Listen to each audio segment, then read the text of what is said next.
EMP Live TV. We have a great show ahead, and I'd like to start strong. So we're going to start with Cannibal Corpse. Yes, Cannibal Corpse, legendary band from United States. They've been over 30 years on the stage already. And I had the chance to talk to Alex and Paul, so this is what they have to say about it. Huge pleasure here for EMP Live TV to be with legendary band Cannibal Corpse. So thank you guys for receiving us, first of all. Thanks for having us today. I want to ask you about your last album. They came out on 16th of September, so if you don't have it, go grab it, because it's amazing, and congratulations for that. It's a really good job. Thank you very much. And I want to know a little bit, because I read a lot of comments and reviews about the album, and then so many of your fans been complaining a little bit about the fact that it's kind of softened up in regards to the art of the cover, you know. I mean, with previous albums. Why is that? I don't know. I mean, the artwork is something that Vincent Locke designed to fit the lyrics to the song Paul had written for the title track of Skeletal Domain. So, I mean, with artwork and that sort of thing, I mean, of course the artwork's important to us. You know, we have Vincent Locke do it every time, but in the band, I mean, for us, what we're interested in is, you know, the music primarily. You know, the artwork is something. I don't think that should make or break someone's opinion about an album, whether or not they really love the cover or whatever.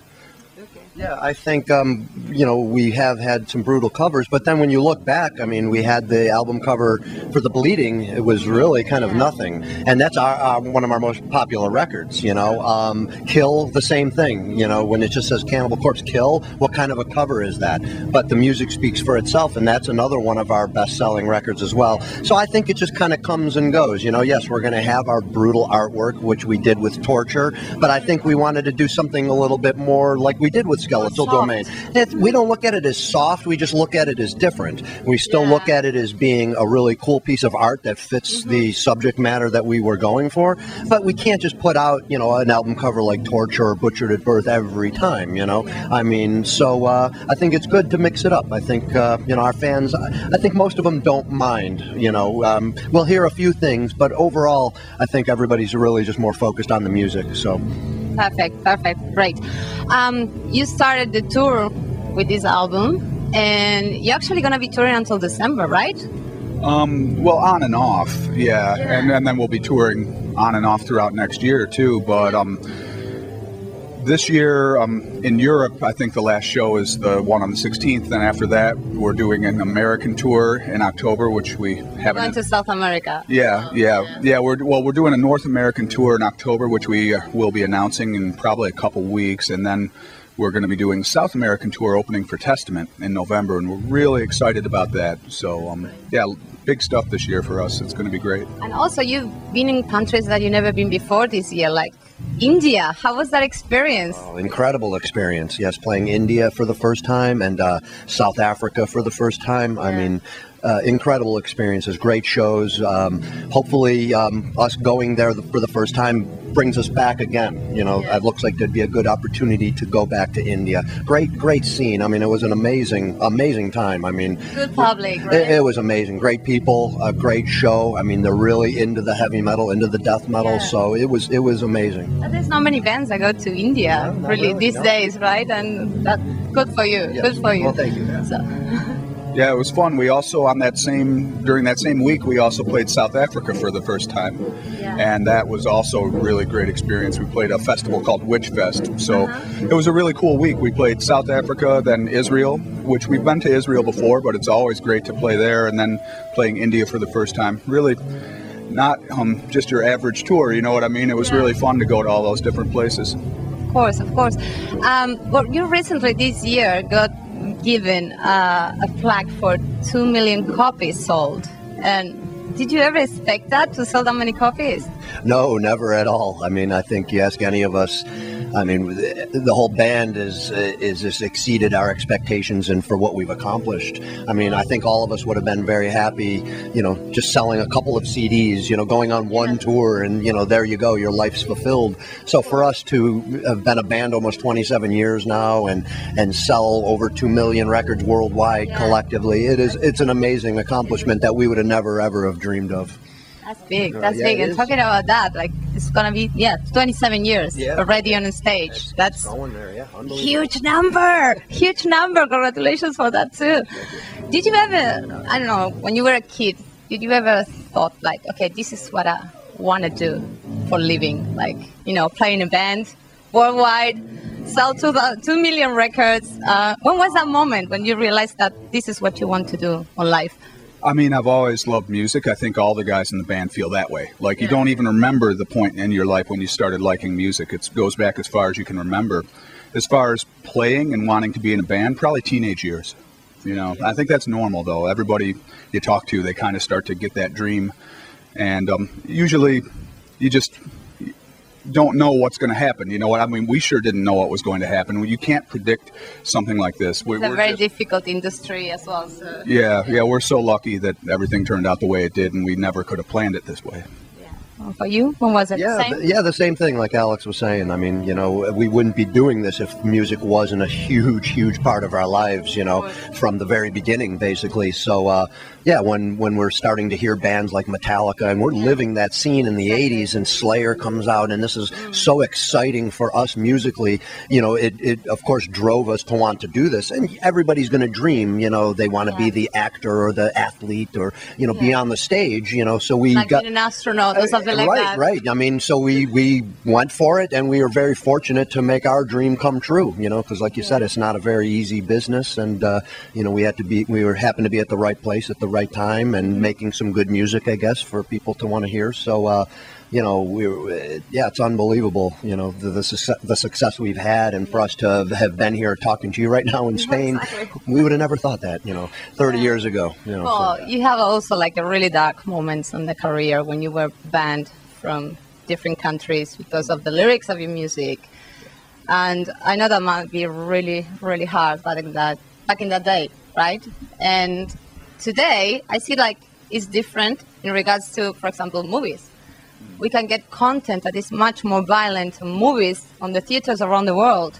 So you guys were like the pioneers on this. I think it's great. Well, thank you. Yeah, I mean, there's a lot more intense out there now, exactly like you're saying. And internet as well. Right. Yeah. You know, so, you know, and you mentioned the dark periods, and those are very minor dark periods because, you know, it was more unfortunate to go to a country like Germany and not be able to play certain songs, and the fans want to hear Hammer Smashed Face and we can't play it. So that was you know, if that's as dark as it gets for our career, that's not a bad thing. But and also Australia, you couldn't sell your records there, right? I believe there was some point in time they were banned there as well, you know. So yeah, the fans are the ones that lose out, you know.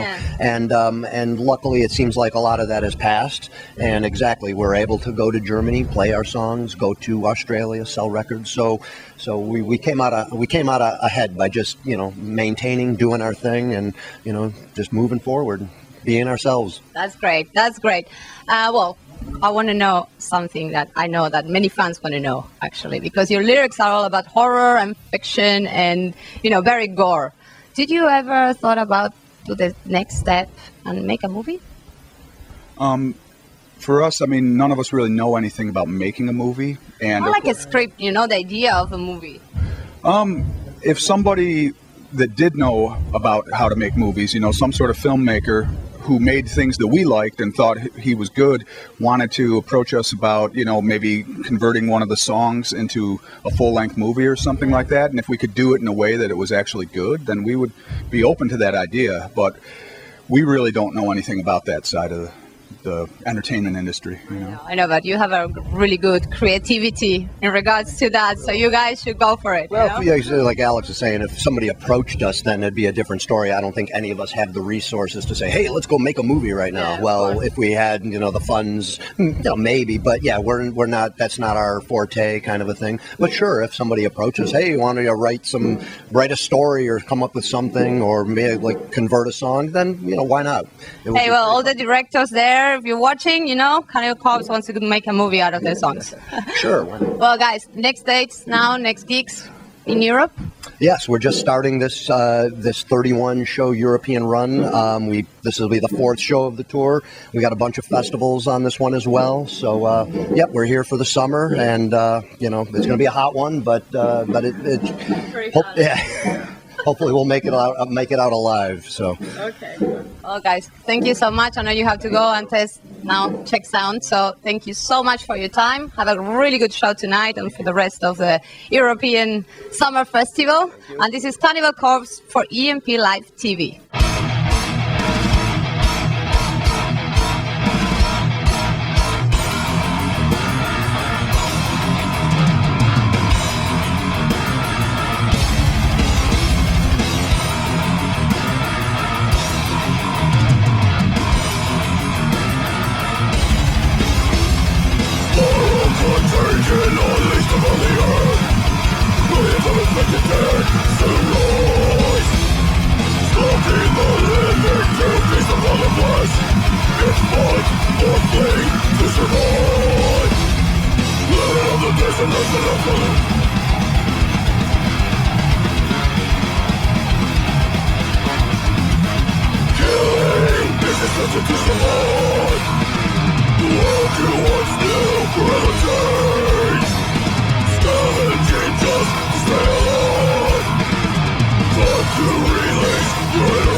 Hey, this is Paul from Cannibal Corpse. This is Alex from Cannibal Corpse, and you're watching EMP TV. Hey there! Thanks for watching. Don't forget to subscribe this channel and leave comments on the comment box down below. Anything you want.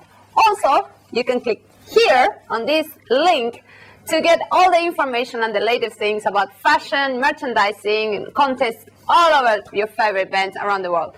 So, see you there next time with EMP Live TV.